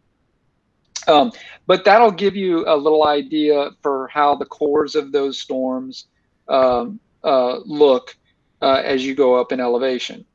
If you pop your menu back up, you can slide over to velocity, SDV1 there. And look at those bright greens there as we go up in the storm. And so you get up to tilt 4. Let's go up to tilt 4 real quick on the velocity. And let's go up near Browndell there. And I want you to tap on the little sampler tool up in the menu there next to KLCH up at the top, and pop that, slide that menu over. Try and hit the little arrow if you can next to it, and the menu should slide over. There you go.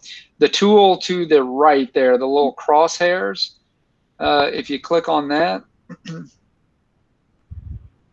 No. The Pro. Okay, so this is another benefit that you get with RadarScope Pro, the $10 a month.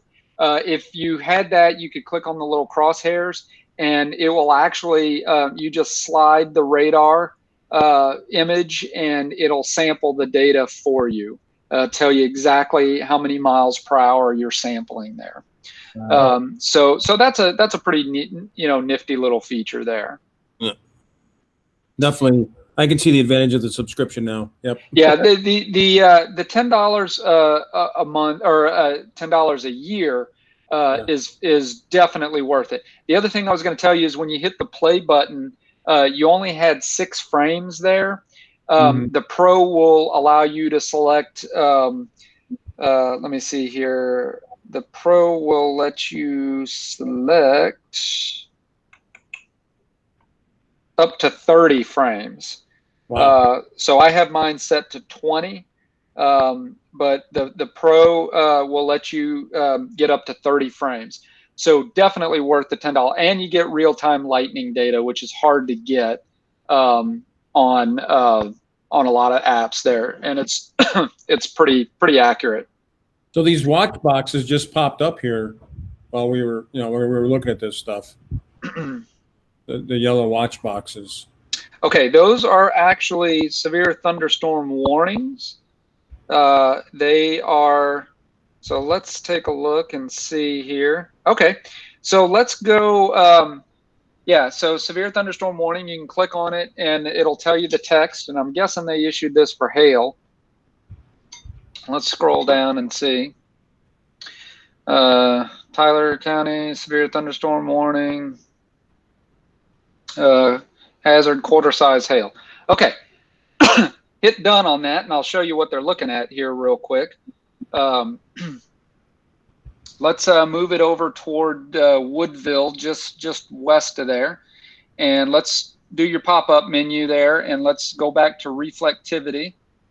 And I want you to look at tilt 1 on the reflectivity. Okay, zoom in just a little bit on that storm. All right, now this is really cool. I'm glad we got some storms out here. So this is why they issued the severe thunderstorm warning. Now we're pretty far away from the radar at this range. And if you notice that real high reflectivity core there, right in the middle, those pinks and purples there, you can actually tap down on your scale down at the bottom and slide your finger across, and you'll see that those pinks and purples are in the 60 to 70 dBz range there. So that's pretty high up on our scale. But you notice that little faint spike out of the back of the storm? That low reflectivity out of the back side of the storm there, right down radial of that core. Yeah, you can draw it on there. Nope, a little bit farther. The real faint blue-green spike that goes out of the back toward it actually goes out of the polygon on the back side of the storm. A little bit farther up there. You're close. I wish I could draw on it. There it is, right there. You see that spike? If you draw that spike all the way back, that spike goes what we call down radial of the core. It's directly behind the core. There it is. Perfect. That spike is what we call a 3-body scatter spike. And what it is it is an indication that there's hail in the storm. Basically, the radar beam is hitting that core, which is probably water-coated hail. Part of the energy is bouncing back to the radar, but part of the energy is actually bouncing down to the ground, back up to the core, then back to the radar. And because it takes that bounce down, bounce up, and then back, it takes longer to get back to the radar. And because it takes longer, the radar thinks that it's coming from farther away. So that spike is an artifact. It's not real, but it is an indication that there's hail in the storm. And if you tap your menu and go up to elevation 2, 3, and 4, you will see that that spike is persistent in all of those elevation angles. And now this is also cool. You notice how as you go up in elevation that the storm looks like it's getting closer to the radar? And that's because it actually is closer to the radar. The storm actually has a tilt toward the radar there. as you go up in elevation there. So so that's pretty neat that you could kind of see that right there. That little spike, like I said, is an indication that there's hail in the storm, and very high reflectivity. So they issued a severe thunderstorm warning for quarter-size hail. Now you may say, wow, that's some really high reflectivity. Why didn't they go golf ball size hail or something like that? Well, you got to know your environment. And today, the environment really isn't super supportive of golf ball size hail. When you get big hail like that, you usually need a pretty substantial amount of wind shear and a lot of instability to hold those big hailstones up. And I guess that's the algorithm right there. 2.25 inch hail is what the algorithm says, but the warning said quarter size hail. And right. As meteorologists, we know that the environment's really not capable of producing 2.25 inch hail in an environment like this. So the algorithm, what the algorithm is doing is it's looking for reflectivity and how high that reflectivity is, how large of an area that reflectivity is in, and it's guessing basically. Now, I can also tell you just by the look of that reflectivity that that's small water-coated hail, probably quarter size, has some water coating to it, so the reflectivity is really high in that storm. But it's probably not producing 2 to 2.25 inch size hail. Wouldn't be surprised to see some $50 out of that, but not much more than that. I've been surprised before.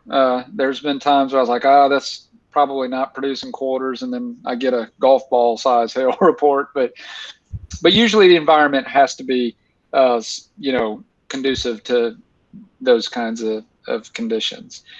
All right, let's see if I can find anything else that would be cool to look at there. So in your pop-up menu there, you have the 4 lowest tilts of reflectivity, you have the 4 lowest tilts of velocity. In the third column, you have the 4 lowest tilts of differential reflectivity. That's a dual pole product, and it's not really going to help you much. It's basically the ratio of horizontal power to vertical power that's returned. So when you have big fat raindrops, when they fall, they tend to fall like little hamburger buns. So your horizontal power is going to be greater than your vertical power across those hamburger buns. So your ZDR is going to be high. It'll be 5 or 6 dB. And so kind of gives you an idea of the shape of the drops that you're hitting. For you guys, ZDR, I wouldn't waste a lot of time looking at it. Now, the fourth column there is the other dual pole product that we talked about, which was correlation coefficient. And that is the product that you can look at for radar confirmed tornadoes when you have velocity data that supports it. Now, word of caution, and I like how you're zoomed in on this storm right here. You're not going to see radar confirmed tornado at the range that we're at on this storm. That is probably confined to within about 50 miles of the radar. And beyond that, it would be the largest of tornadoes or larger tornadoes that you would maybe see. At this range, you're not going to see anything. Don't be looking for debris with this. In fact, you can see how the correlation coefficient drops off in that little storm there. It drops off pretty sharply there in that spike. And the reason why it drops off in that spike is because the spike isn't real. It is an artifact, and it's created by that radar energy hitting the ground and then back up to the hail. So that's why your correlation coefficient is going to drop off so sharply in that spike. let's see what else. I see that your little next to your play button there, that little button that's grayed out there. That's a split pane or dual pane mode. You get that with the Pro subscription. That's really cool because you can look at two products at the same time. So you could look at reflectivity and velocity at the same time, and toggle through your pop-up menu with that. So another reason that I highly recommend the Pro subscription. And let's see, what else do you have there? I think that's really about it for the for the main overview. You had we'll go through some of these products real quick too. You had some of the storm tracks. With Pro, you get lightning. You can get warning. You get warnings and watches. MPing reports. MPing reports are reports of from observers who are reporting hail or rain or whatever. You can turn those on, and you'll see those start to pop up. There's one MPing of rain. That's really helpful, especially when we have hail. You'll be able to see the hail size that's submitted through MPing. Okay, so we discussed the little pop-up menu there, and that's quick. That's for a quick look. If you just tap on that and bring the main menu up for all of the products, it's going to default to Super Res Reflectivity. You can also access all of your tilts there by clicking on that Tilt 1 box, and you'll see the 4 lowest tilts show up there. Keep it on Super Res Reflectivity. You don't really need base reflectivity. Precipitation depiction is going to be a radar algorithm that kind of tells you whether it's rain or snow or mixed. It's an algorithm. Use it with caution. I don't really need an algorithm to tell me if it's raining outside. But I might use an algorithm to tell me that the radar thinks I'm hitting mixed precipitation away from the radar. So that might be helpful. Composite reflectivity. That's the one that I said you're going to use a lot during the summer. Now, it looks like a clunky, blocky product, and it is. It's a lower resolution product, but remember, you're taking the maximum from every elevation angle and mashing it down into one product. So if you go look at that storm that has the warning on it, you'll see a big old blob of real high reflectivity there associated with that storm. So I can zoom out on my composite reflectivity. If you zoom out there, and I can still zoom in just a little bit. Let's zoom into where our storms are, basically. And you can still look and see that that's the strongest storm on the radar just by looking at the composite reflectivity product. It's the strongest one of all those storms on the radar. And I see they have another warning off to the east there along I-10 between Lake Charles and Lafayette. And it looks like another warning just popped up near Port Arthur there. But I can still see that my storm that we were looking at first still has the highest reflectivity of all the storms just by looking at the composite reflectivity. Velocity product, Super Res Velocity. That's the one you're going to want. We looked at those a little bit. Again, here I don't really see anything. We saw some high velocities up to the north there. But these are going to be hail producers today. Spectrum width, you do have spectrum width down there. Again, that's a measure of the variability of your velocity data. You know, honestly, I don't look at spectrum width too much on RadarScope. I do in the office a little bit because I have a good understanding of what it's used for. You're probably not going to use it much personally. Storm relative velocity is there underneath or just above that. If you look at storm relative velocity. Now remember, storm relative velocity is a derived product. It's using the base velocity and using an algorithm to subtract out the storm motion. So the resolution on RadarScope is not going to be as good as the base velocity product. So use the base velocity as much as you can. Down lower, you've got some precipitation products. The digital storm total accumulation, that will be the dual pole storm total accumulation. So that's dual pole storm total accumulation. And again, this is another one where the Pro comes in handy because you can turn on the sampler to, to actually sample the data. So that's digital storm total accumulation.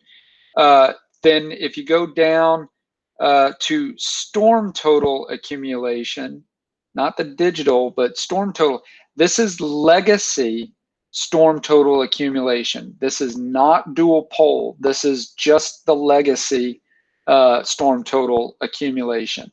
So we have legacy and dual pole.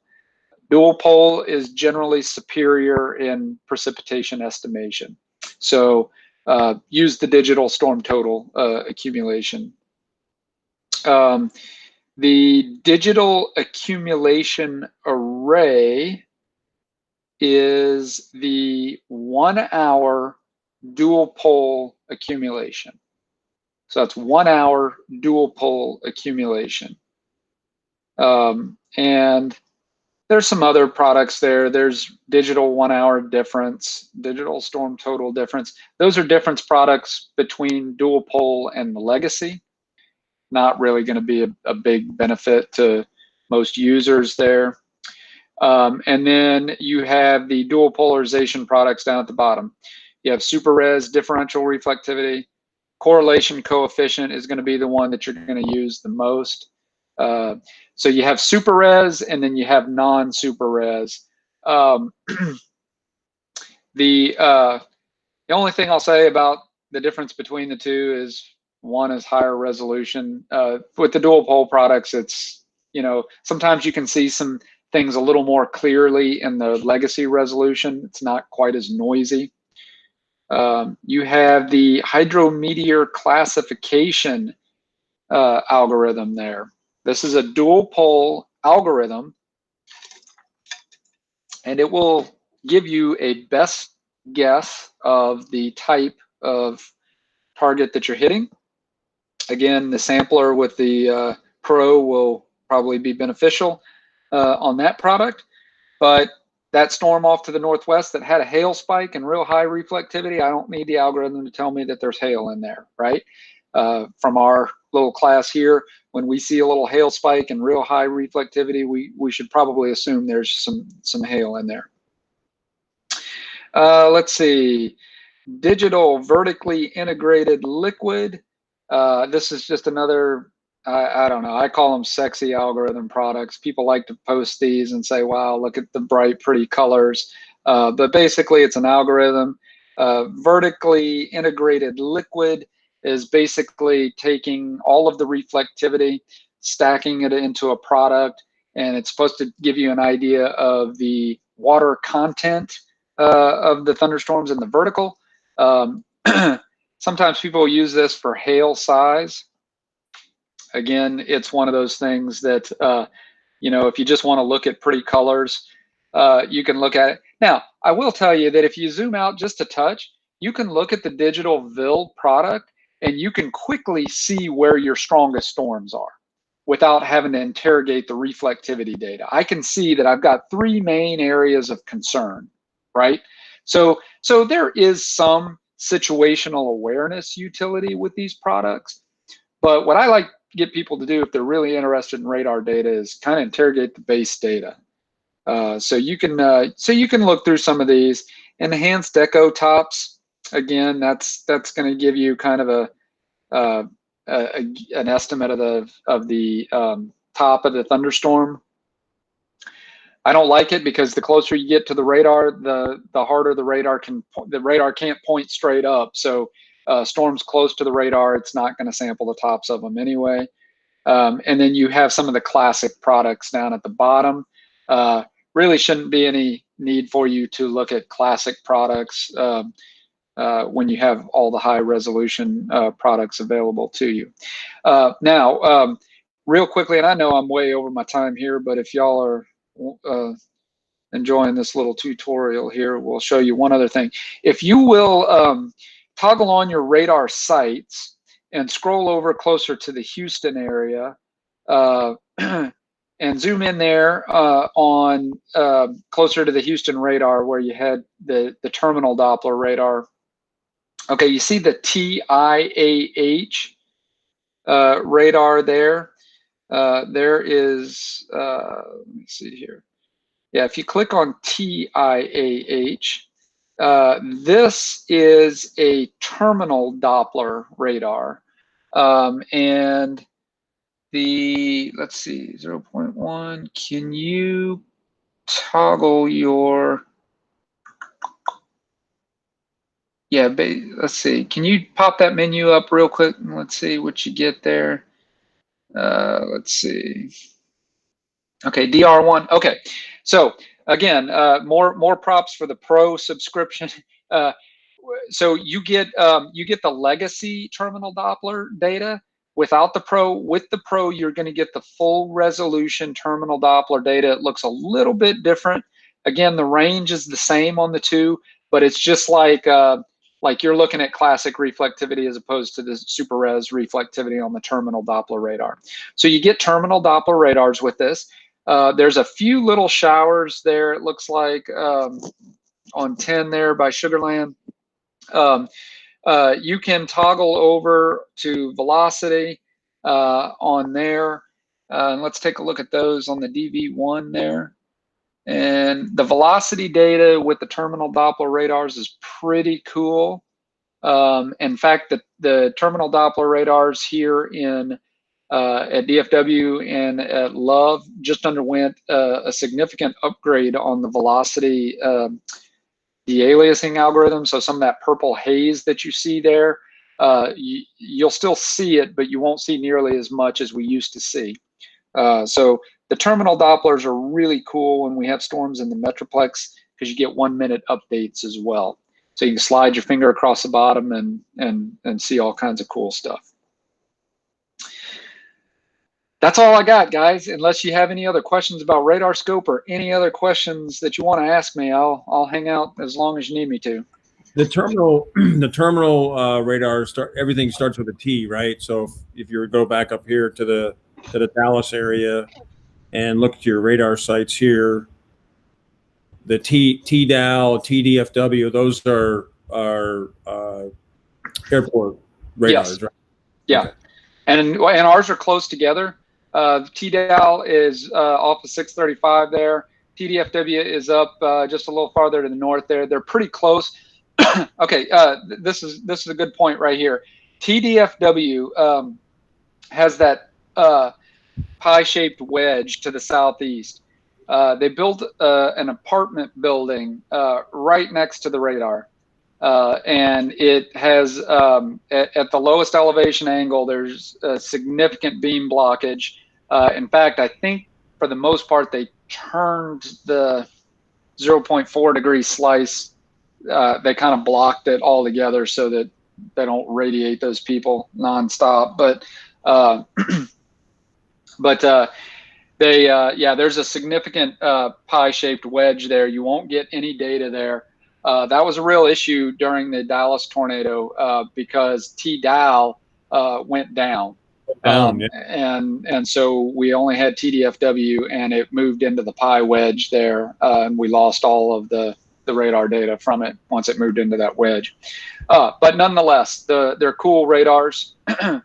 They do actually have a long range reflectivity. So if you go back over to TDAL and click on your menu, just click the menu, not the pop-up, the regular menu. And if you go to long range reflectivity and zoom out just a little bit, the products, the terminal Dopplers do produce a long range reflectivity product that will go out 248 miles, but it only updates every 6 minutes. And there's no long range velocity product, just reflectivity.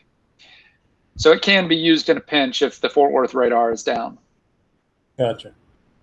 Well, this has been awesome, man. I've sat through a couple of these and I learned a lot. So, yeah, everybody's in the chat windows. Everybody's talking about helping Paris out. They want to GoFundMe or something for Paris. Yeah, are bad. The optimal spot would probably be Canton for the radar, so we could still see Paris well and Palestine and all of those areas. So, but yeah, that's a bad radar coverage area up there in the Northeast.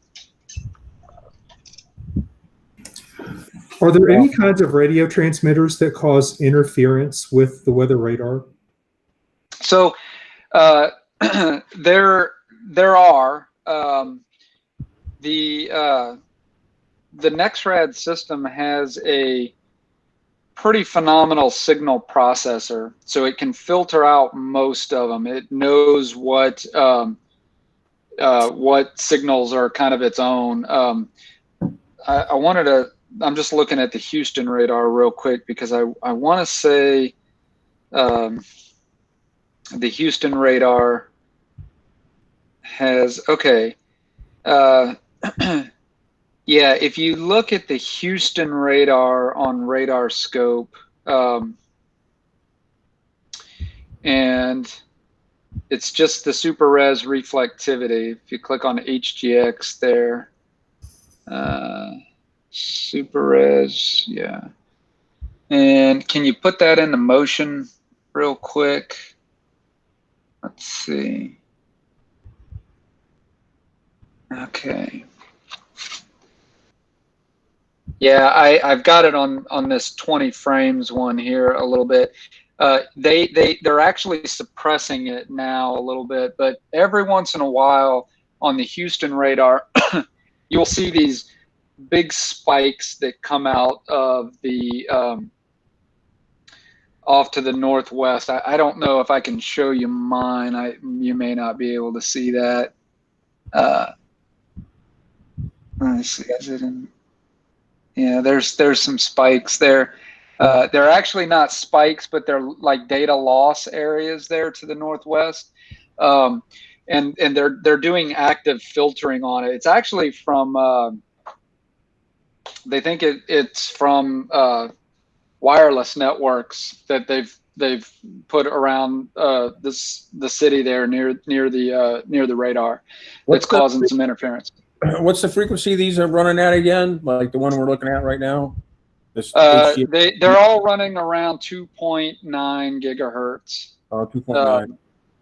So, and I don't know if that I don't know that that's necessarily Wi-Fi per se, but I think that's more like 2.4 or something. But there is some interference issues with that. And like I said, I'm not an electronics specialist by any means. I don't know whether there's bleed over or whether something gets crossed. I'm not real sure, but yeah, they have had some issues with that. But the good thing is the NexRad systems have phenomenal clutter suppression and filtering, so we can filter out some signals. If it's a bleed over situation where somebody's broadcasting out of frequency, sometimes they can point the antenna directly at the source and fire a few pulses or whatever, and whatever interfering source they get interfered with, and then they can adjust or whatever. But wind farms are a problem, especially with the Dias radar out there near Abilene. There's a lot of wind turbine interference. And there's not a lot you can do about that because the turbines actually move. So it's really hard, really hard to filter a moving target. About all you can do is force suppression on those targets. And the problem with that is if you have a weather target move over there, you force suppression on the weather target too. That's Wow. fascinating. I never thought about the turbines. Yeah. So if you ever look at DYX, the Dias radar out to the west, yeah, if you want to click on it now, you'll see a substantial wind farm interference there. So if you see just west of the the radar site there, those are all wind turbines there. And so if you zoom in a little bit closer on those and then toggle over to velocity, you'll see that there's actually velocity data associated with those real bright reds and real bright greens right there that are actually moving targets that can't be actively filtered by the clutter suppression algorithms. Now, what we can do is, do you see these bright or these large areas of gray that kind of correspond with the reflectivity, the bright reflectivity? They are forcing some suppression on those bends right there. So you still get some target signal back, but it is force suppression. So when a storm moves over that area with force suppression, some of the weather signal is going to get suppressed as well. Oh, you can really see them. What's that? You can really see them. I mean, you know, Yeah. they're very prominent on the map. We have a few wind farms that the Fort Worth radar will pick up occasionally, but it's not because of direct interference. It's usually because of radar beam ducting. There's one in Jack County, and I think there's one in Montague and one in Cook County. That when the beam, I don't see it tonight, but usually when we get a real strong inversion and the radar beam is bent back toward the Earth, we'll see a little bit of interference there from that. Wow. It's not really a significant problem for us. It's more of a problem like for the Dias radar, where it's really close to the radar. This has been great. This is awesome. Thank you, Jason. I know we're kind of way over, and we're still hauling on 18 people, but I thank you again for everything. Yeah. Appreciate it. Yeah, totally awesome. Anything else for Jason before we get this?